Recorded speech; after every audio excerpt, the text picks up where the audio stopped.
मैं कौन हूँ? It's not a very secure question to ask because with who you are comes your insecurities, your weaknesses, and you have 15 people around you trying to figure out the same question. So that was something which began with trauma. But then when you accept that, oh, this is who I am, it eases out and you tend to enjoy the process.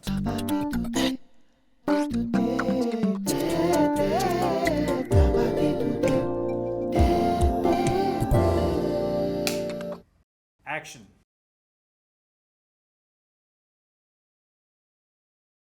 Well, I've been a law student, and that was the best next option because law is pretty dramatic.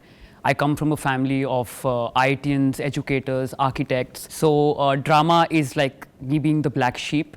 But it was just growing up, I remember watching PC Sarkar Jr. on stage, creating magic, and all of us were spellbound. So that was the first instant when I knew I want to be on stage.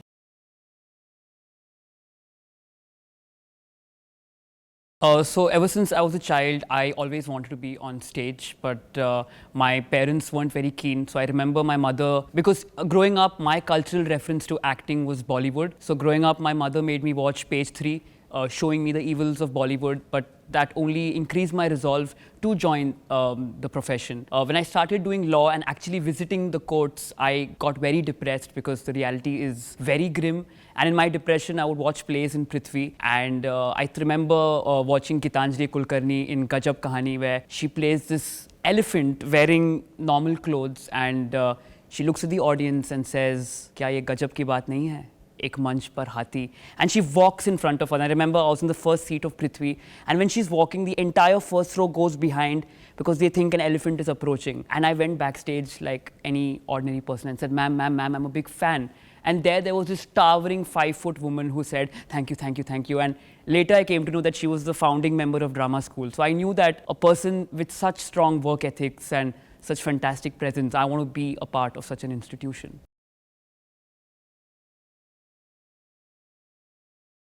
No, my family was not supportive because it's not a shame to the family, but they were worried about me. This is a very insecure profession. There isn't stable income, and so they were worried about me, but I was hell-bent. But I've always been independent. I remember when I was in 11th, I would take tuitions. I also started trading in shares. So I had the capital to pay for my own education, so they couldn't say much. But yeah, they were worried. They were not happy.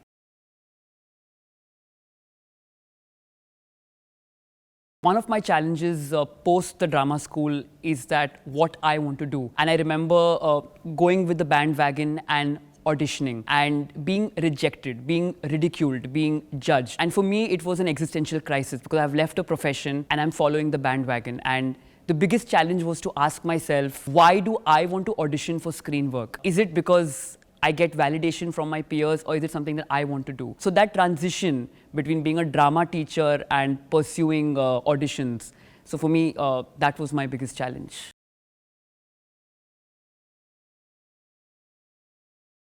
So the answer was pretty simple. I wanted to do theatre and drama in Bombay. And for me, growing up, Prithvi Theatre was the place to go to watch plays. And growing up watching Shehnaz Patel, Gitanjali Kulkarni, Pooja Swaroop, Sheena Khalid, these people were my major influences growing up. And then when I knew that DSM, they have faculty members who are not only teaching at DSM, they're also creating work. So I felt that that was a very clear option for me.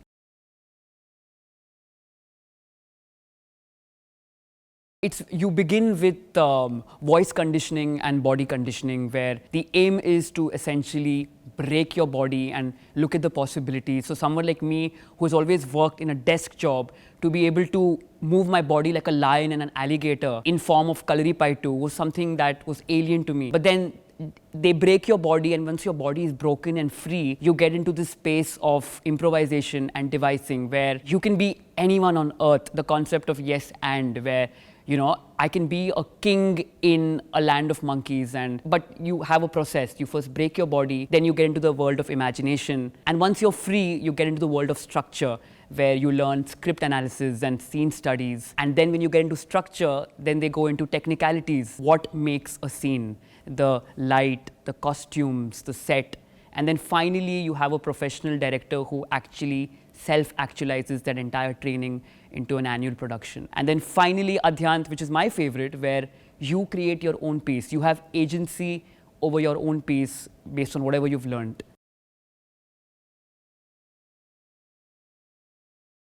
I think one key takeaway from DSM is this idea of structure and work.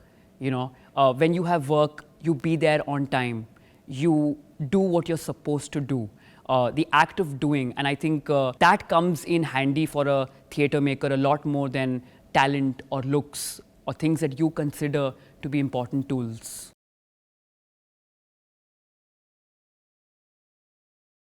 So we were very lucky in our time. We had faculty members that came from a wide range of schools of thought. So you had Anamika Haksar, who was trained in NST and Stanislavski.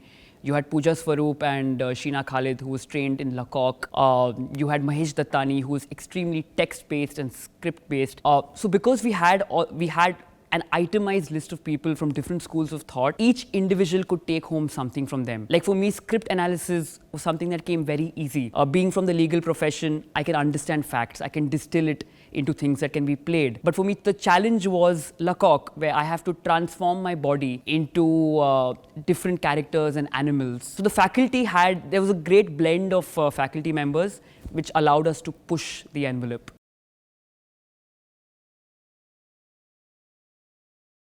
Well, currently I teach I'm a drama teacher in a school, and I feel that drama school gave me the ability to be a storyteller. It gave me the ability to articulate and empathize with my students. In a bunch of, when you're teaching 40 kids, they have their own issues, their own insecurities, and it is your job to be a facilitator. So DSM has enabled me with tools to be a storyteller and facilitate a class with confidence and ease.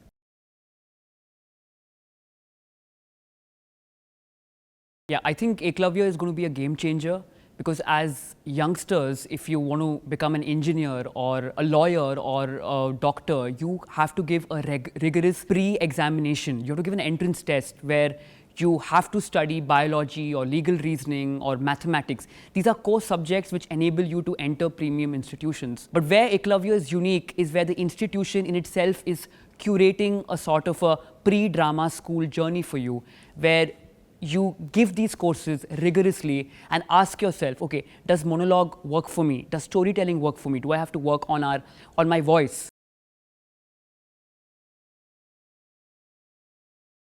I feel that drama not only impacts people who want to pursue a journey in the theatre or in the performing arts, but individuals, ordinary people working in very structured, regimental lifestyles. I mean, we all live in this hierarchy of a boss, an employee.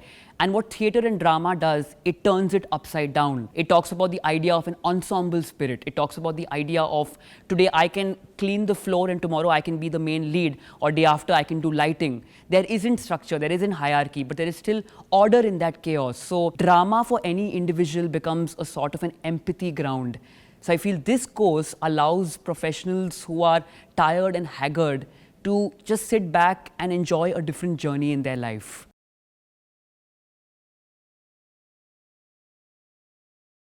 And one of the advantages of Ekalavya is that it gives the power, control and agency to that individual. I can learn in my tablet or my desktop at my time, at my convenience, and I'm not dependent on anybody.